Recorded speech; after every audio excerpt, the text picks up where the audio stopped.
the new Fantastic Four movie starring Michael B. Jordan, Kate Mara, Miles Teller, and Jimmy Bell, directed by Josh Trank. And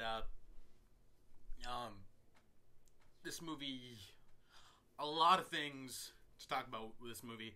Not just about the movie itself, but the things leading up to it, behind the scenes stuff going on, the review embargo that was just lifted yesterday. I'm recording this Friday of opening weekend. And to talk about the movie itself, first and foremost, the movie is not great. And it's sad because I've been looking forward to this movie all year, ever since they first announced it. Well, announced the cast, really.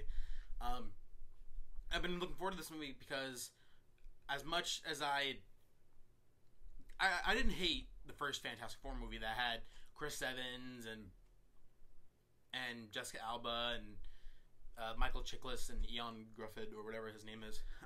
I didn't hate that one. Silver Surfer, the sequel, I didn't care for at all. That was just a bad movie. But a lot of people hated those movies. And even though they made money, people hated them enough to where they rebooted it. And now Josh Trank, who directed Chronicle, was making this movie. And I hadn't seen that movie, but I heard so many good things. I'm like, oh, well, it should be good, right? I mean, you got Fox, who's just coming off of X-Men Days of Future Past. You got the writer X-Men Days of Future Past on this movie. I mean, what could go wrong, right? A lot went wrong in this movie. Again, talking about the movie itself. The movie itself isn't bad.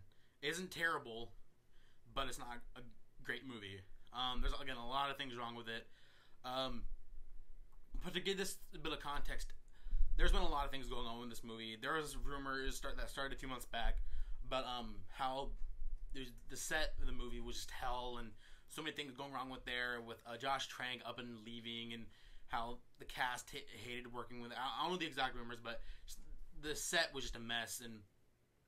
And then what made me worry more, I mean, I didn't really care for those rumors when they first came out, because I'm like, okay, whatever. But what made me worry about this movie is because it was up until like a week and a half ago, I was really excited for this movie.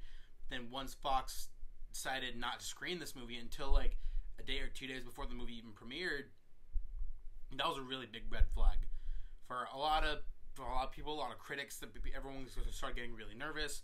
Of course, that's like a big flag of like the studio saying, "Oh, we don't believe in this movie." And after seeing this movie last night, I can understand why, but at the same time, it's just so all those things going into it. I mean, I still held out hope, but then, of course, yesterday morning, seeing the Rotten Tomato score for this movie as low as like 7%, 8%, 9%, I think now it's steady at like 10, 11, 12%, or somewhere along those lines. I've never seen a movie with such a low critic rating before, at least not in recent years. This movie is not terrible, but there's so much going on with it. I mean, there's things to like about this movie. I mean, the cast itself is a good cast, but while I'll say this, like the first like 45 minutes of this movie are actually pretty good. Like, but the thing is, like, it's because it's an origin story. You have to go through the same motions of like, oh, here they're teasing the villain, like, oh, they're doing this, doing that. And while that's not bad, but it kind of started out a little predictable. So I'm like, okay, like whatever. Like the first 45 minutes were good, but then it seems like that second half from like after the 45-minute mark and on, it feels like a completely different movie. Like it's trying to hammer in the fact that it's a superhero movie and have this big climactic battle and like, oh, here's Doom, and he's just like slaughtering people left and right. And then another thing that bothers me is that they implied that the villain Doom is like this hacker dude, and there's like the way they used Doom in this movie was really terrible, because he's in it for the first like 30 minutes in the movie, and then he disappears, and like they fast forward a year later, and then he's like, oh, there is no victor, only Doom, and then he starts like slaughtering people left and right. I'm just like, what the when did this, what? Like none of it made sense. Doom was so terrible. I mean, the Doom from the last movie was at least somewhat watchable, even though it was kind of a bad version of it. It was still watchable. I would not want to watch this movie for Doom at all. Like, it's just, oh, that really bothered me. And seeing how the cast just, as much as I love these cast, I mean, there was no real group chemistry in this movie. And for being a movie about a superhero team, this cast just did not have the best chemistry at all. I mean, the movie focuses more on Reed than the team itself.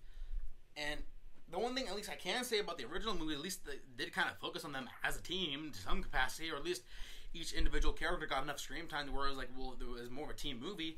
This doesn't even feel like a team movie. It feels like Reed Richards and his friends, or acquaintances, if you can even, because they don't even seem like really friends, other than Reed and Ben Grimm.